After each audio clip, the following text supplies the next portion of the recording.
जब आसमान थम गया, यहोशू की महाविजय।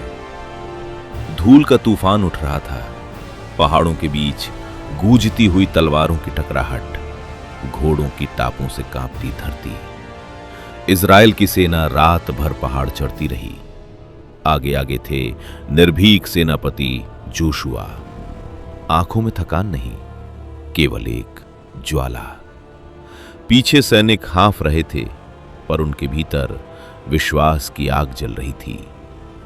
5 राजाओं की संयुक्त सेना गिबोन को मिटा देना चाहती थी, लेकिन गिबोन ने इजराइल से संधि की थी और यहोशू ने वचन दिया था, वचन जो अब युद्ध भूमि में परखा जाने वाला था।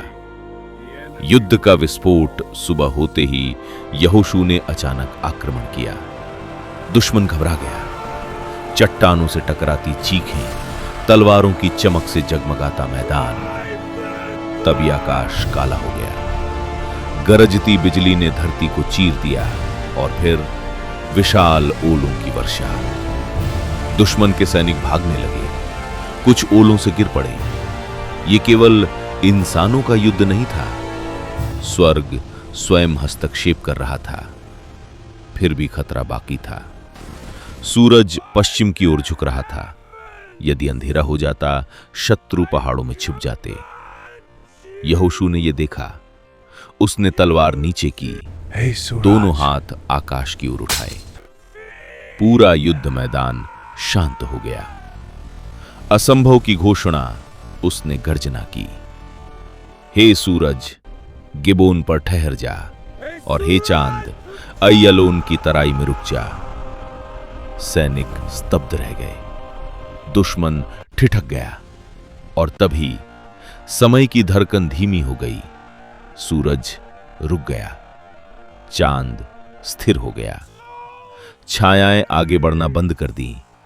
दिन लंबा होता गया। घंटे बीतते गए, पर अंधेरा नहीं आया। जैसा वर्णित है बुक ऑफ जोशुआ अध्याय 10 में। ऐसा दिन इतिहास में पहले कभी नहीं हुआ। अंतिम प्रहार। इजराइल की सेना नई शक्ति से भर उठी। उन्होंने दुश्मन को पहाड़ों तक खदेड़ दिया। राजाओं को पकड़ लिया गया। विजय का नारा आकाश में गूंज उठा। जब अंततः सूरज फिर से आगे बढ़ा, तो वह केवल एक खगोलीय घटना नहीं थी, वह विश्वास की जीत थी। रोमांचक संदेश। यह कहानी हमें सिखाती है, जब हालात अंधेरा लाने वाले हों, तब विश्वास सूरज को भी रोक सकता है। आमीन।